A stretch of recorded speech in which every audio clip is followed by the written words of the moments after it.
শ্রীমদ্ ভাগবত গীতার প্রথম অধ্যায়ের অষ্টম শ্লোক এবং তার অনুবাদ।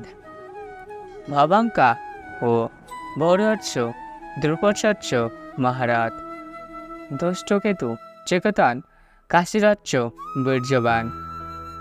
এর বাংলা অনুবাদ। ভবানো বহুরথ, দ্রৌপদ মহারথী, ধৃষ্টকেতু চিকেতন এবং বীর্যশালী কাশীরাজ। প্রথম অধ্যায়ের অষ্টম শ্লোকটি ধারণা করে যে কুরুক্ষেত্রের মহাযুদ্ধের যুদ্ধক্ষেত্র, কৌরব পক্ষের সেনাপতিরা এবং যোদ্ধরা কেমন ছিল। এখানে ধৃতরাষ্ট্রের দাস্য স্থিতির অভিমানী কৌরব পক্ষের প্রধান সেনাপতি ভীষ্মের সম্পর্কে বিশদভাবে আলোচনা করা হয়েছে। ভীষ্ম পিতামহ কুরু রাজ্যের প্রধান সেনাপতি ছিলেন এবং তিনি কুরুক্ষেত্রের যুদ্ধে তাদের পক্ষে লড়াই করেছিলেন। এই শ্লোকে দুর্যোধন ভীষ্মকে জানানোর উদ্দেশ্যে কৌরবদের পক্ষে থাকা কিছু বৈশিষ্ট্য যোদ্ধার নাম উল্লেখ করেন। প্রথমে তিনি ভবানকে উল্লেখ করেন, যিনি একজন বীর্যবান যোদ্ধা, এবং বহুরথ, যিনি একজন দক্ষরথী ছিলেন। এরপর তিনি দ্রুপদ মহারাজের কথা উল্লেখ করেন, যিনি পাঞ্চাল রাজ্যের রাজা ছিলেন এবং দ্রৌপদীর পিতা। দ্রৌপদ ছিলেন পাণ্ডবদের সমর্থক এবং একজন মহারথী।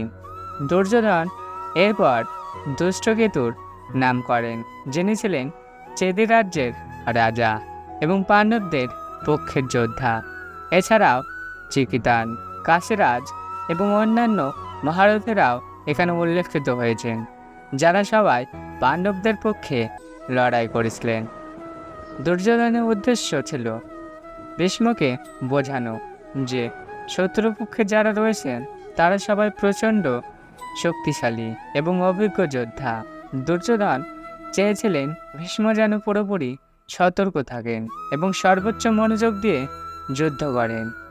দুর্যোধনের এই চিন্তাভাবনা কুরুক্ষেত্রের যুদ্ধের গুরুত্ব এবং সেই সময়ের পরিস্থিতির গভীরতাকে তুলে ধরে। যুদ্ধের প্রস্তুতিতে এবং নিজেদের শক্তি প্রদর্শনের দুর্যোধনের এই বিবৃতিটি অত্যন্ত গুরুত্বপূর্ণ ছিল। শ্রীমদ্ ভগবদ গীতার এই অংশটি আমাদের শেখায় যে কঠিন সময়ে নেতাদের কৌশলগত চিন্তাভাবনা এবং প্রতিপক্ষের শক্তি মূল্যায়নের গুরুত্বটা কতটা।